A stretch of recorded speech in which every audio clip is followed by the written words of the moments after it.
What's good, y'all, man? We back again with Pre Season Overreactions Part 2.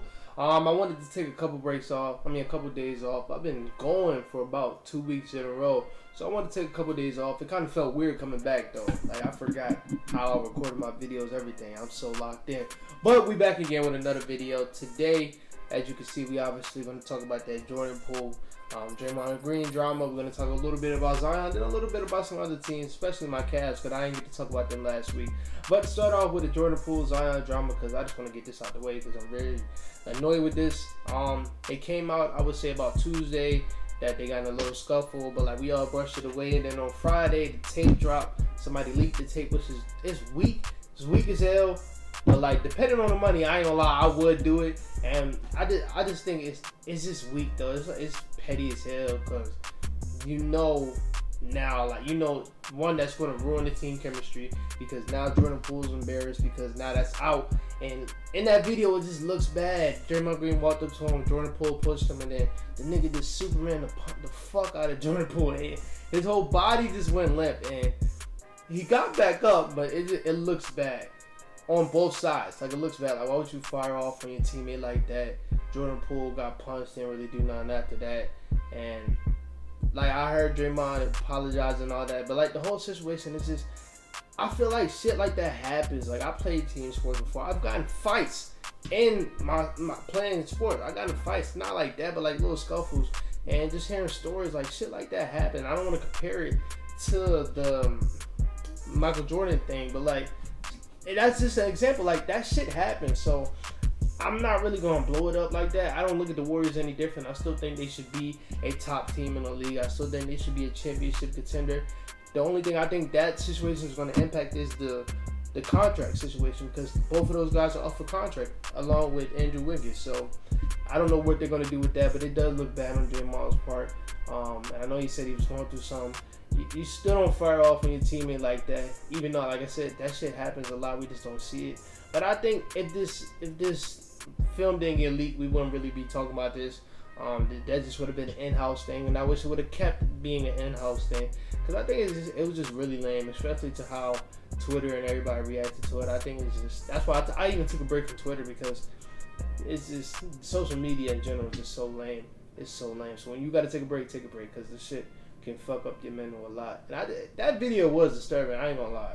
Like, I love Draymond. If you watch my channel for a long time, you know I love Draymond. I'm one of the Draymond biggest fans, but that shit just, I don't know how to explain that. Like, you hit him with the intention to fuck him up.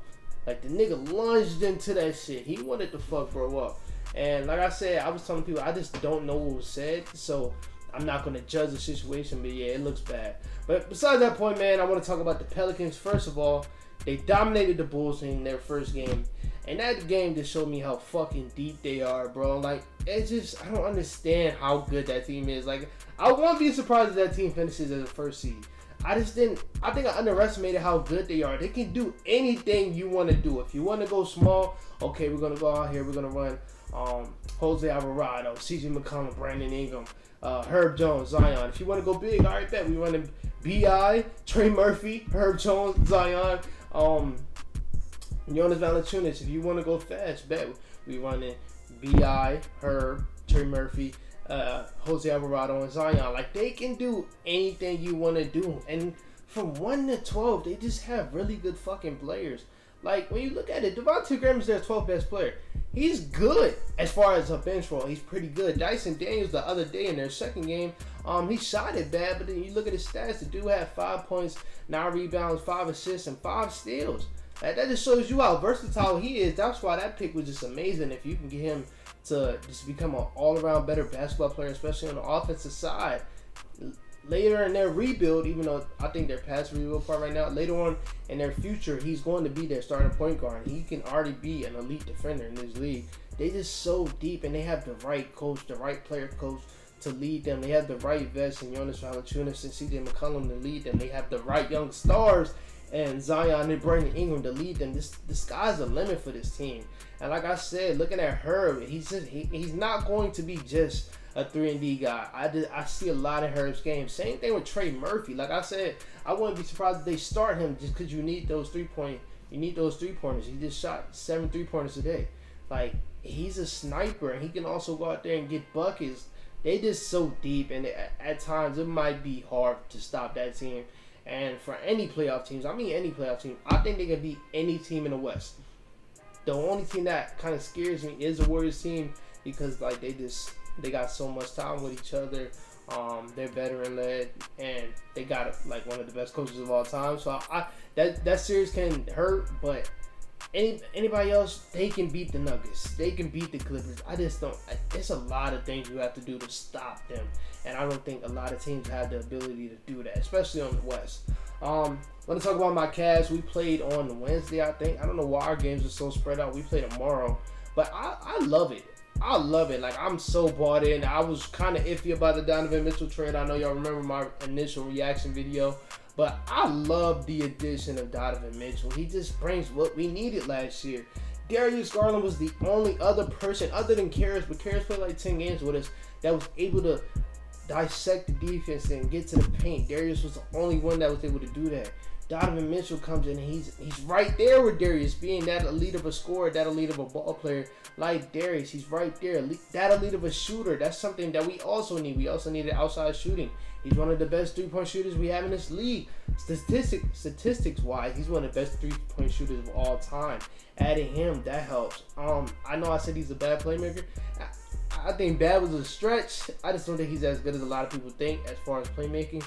But he looked really good in that first game, and then we started Karras at the 3 spot, and I actually love that a lot more than I thought I would because I just felt like, man, we need that defense with Isaac. I think that was just obvious that we start Isaac because he's like one of the best defenders in the league. But Karras is no slouch on defense, and then what he brings on offense is just way more than Isaac can ever bring. He brings ball handling, scoring, playmaking. Like, a lot of times he had the ball at the top of the key, and everybody else was trying to get Darius open, trying to get Donovan Mitchell open. That can make us scary, and that can make us hard to guard. And I love that. The only person that played kind of bad was Jared Allen. He kind of played a little bit soft. But, you know, he's just coming back from that injury. Can't wait till we get Evan back. I ain't gonna lie, Kevin Love looked kind of good in that starting lineup because he was throwing them threes up. And I don't mind that. That's what you're in the game to do. And he played really good defense. And then when you look on the bench, Isaac looked good. 3-point shot looked decent. Defense is always there. He was actually attacking the rim strong this year. Raul Neto, however you say his fucking name, I didn't think he was that good at attacking the rim. So now we have 3 guys that can attack the rim. He was getting to the rim we was picking that defense apart pretty easily. Like, pretty easily. We were picking them apart. Robin Lopez, he was getting fucked up. I'm not even mad at it. It's like, it's Joel Embiid. Everybody gets fucked up. He was getting fucked up, though. I want Boogie. I want Boogie so bad. Boogie can beat me. I really wish we can get Boogie. Even like the deep guys on the bench. Dean Wade, I forgot to talk about him. He hooped his ass off. He can take that starting 3-point spot. I'm actually hope he does because he's just that good of a defender, that good of a shooter that like we need that. We need that. But like I said, even the deep bench guys, Lamar Stevens look good. Sharif Cooper, I hope we give him a 2-way spot because he looked like he can be a decent backup point guard down the line. But we look really good, bro. We look really good. Another team I want to talk about, the Lakers. AD looks fucking amazing. I'm bought in. Like I said, I have it as a 7 seed. I'm really bought in. I just pray for health. Like, that's what we need. That's what we need. AD's going to be AD. We just need help. And I think if we get help, we can be a 7 seed, damn near a 6 seed. And especially, I love the way Russ was shooting it. I don't think that's going to happen. I'm not going to buy into that a lot. But I love the way he was shooting. I love the way our offense looked. We look pretty fluid in our offense. And then on defense, there's still a lot of shit like we got to fix. We got to fix a lot of shit on that defensive side. But overall, we look pretty decent. LeBron got it going in that second game. He's not playing right now. But I'm actually pretty excited for us this year. Only thing that scares me is our center position, but like when it comes down to closing games, it's obviously going to be Anthony Davis closing the game, so I'm not really worried about that. It's just about that wing position. Starting Juan Toscano Anderson, I'm not excited for that. I can't lie. I like Juan because his personality and shit, like what he did to get in the NBA. But like niggas starting, fuck no. I'm not jacking that, bro. But hey, he looks. I don't even want to lie. I don't know how the fuck he looks. I guess he looks pretty decent throughout these couple games. I'm also really impressed with Austin Reeves. It's a toss-up between him and Kendrick Nunn for that shooting guard spot. I actually would love, but both of them can be point guards off the bench. So I don't mind whoever starts. They both can shoot. They both can score. And I'd say Austin is a better playmaker, so I wouldn't mind if he comes off the bench. But like we got a little decent squad over there. And when you got them top two guys, I don't think we're gonna be that bad. I don't think we're gonna be that bad. But I think that's it. I don't think I gotta talk about any other team really. Nets still look pretty scary, like as far as like bad. Like I just don't think they played with each other a lot yet, so they're just trying to get it together. But they didn't really look that good. Miami, they got that Kane dude. He looked pretty good. I'm lying. I didn't watch that game. I just seen he got a 2-way contract. But other than that, man, I don't know what else to talk about, man. So that's it for this video, man.